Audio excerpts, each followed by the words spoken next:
Hi there, and welcome to the second instalment of our King's Daily. My name's Toby, one of the leaders at King's, and we hope you find these times encouraging and helpful. Whether you've been a Christian for years and part of the church for many, many years, or whether you're new to Christianity and you're just kind of looking in and you're trying to find out what it's all about, we do hope you find these times really helpful and encouraging as we all walk through these unusual days together.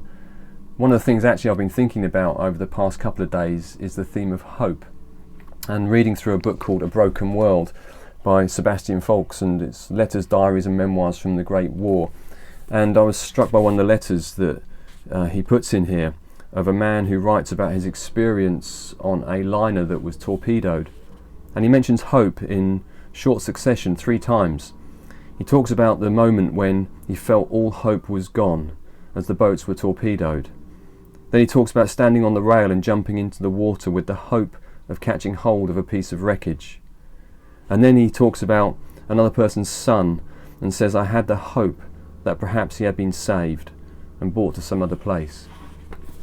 Hope's essential to life, isn't it? We all want to go through life with a sense of hope and expectation that we're going to come through difficult circumstances, that we're going to overcome things, we're going to come through things, that we have a confident expectation that things might get better, that we're going to walk into a better future. That's a sense of hope, isn't it? At the minute we're hoping that scientists will find a vaccine. We're hoping that in our doctors, as they seek to care for people in need at the minute, we put our hope in them. People who know better than us, people who are experts at something that we are not. We hope that they're going to make us well. We hope that our leaders are going to lead us well through this time, and all sorts of things. In all sorts of situations, we all put our hope ultimately not in something but in someone. And I want to talk about hope from the Bible in the letter of 1 Peter, where he talks he's writing to people actually that were going through really difficult circumstances. So their life was uncertain. They were facing huge challenges. And I want to read verse 3 to you, where he says this. He says, Praise be to the God and Father of our Lord Jesus Christ, because in his great mercy, in God's mercy, he's given us new birth into a living hope through the resurrection of Jesus Christ from the dead. Now, I don't know what you think about what is said there, but one of the things that struck me first was he says, Praise be to the God and Father of our Lord Jesus Christ. He's kind of like worshipping, he's celebrating God, he's giving thanks to God. And you think, Peter, what are you on? What planet are you on? Do you know what we're going through at the minute? Do you know the hardships we're facing at the minute? Do you know the uncertainty of our lives at the minute? Are you really saying that we should be worshipping and thanking God through times like this? And what is that based in? Well, for Peter he says, it's because in his great mercy, he's given us new birth into a living hope. In his great mercy, he's given us new birth. There's a story that Jesus tells when he talks about these 2 blokes who go up to pray one day, and one of them goes up to pray and he says to God, God, I'm really good.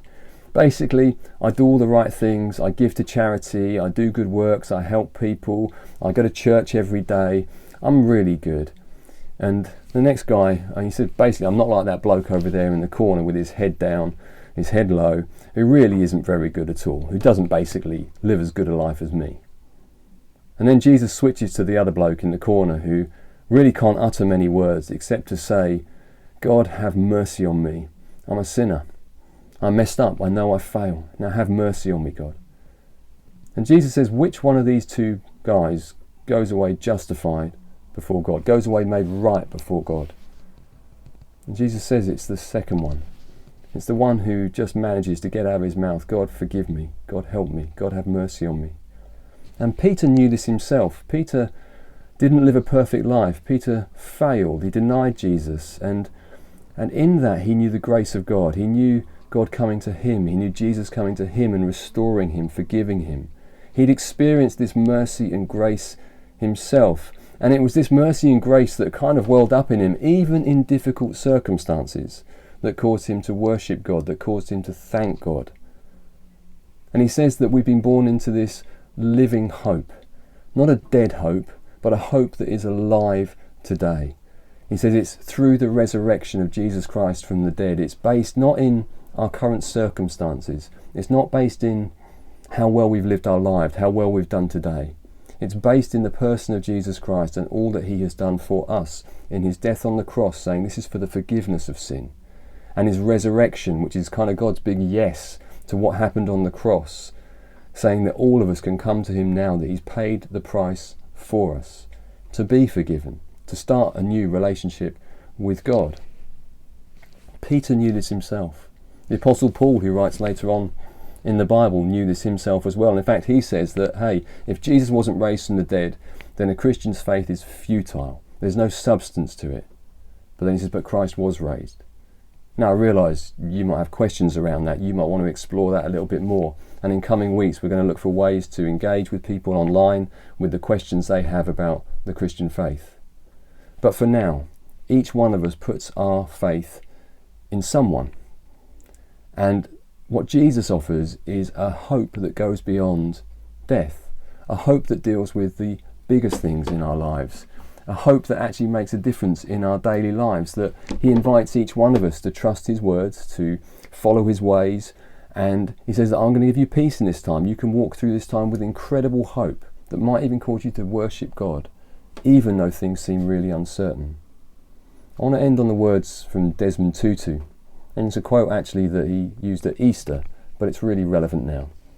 He says this: "Nothing could have been deader than Jesus on the cross on the first Good Friday, and the hopes of his disciples had appeared to die with his crucifixion. And then Easter happened. Jesus rose from the dead. The incredible, the unexpected happened. Life triumphed over death. Light over darkness. Love over hatred. Good over evil." That's what Easter means. Hope prevails over despair. And that's our prayer for each one that's watching this, and everyone. Thanks for watching. Hope it's been helpful. We're learning as we go, and let's continue to look out for others and take care of yourself. Cheers.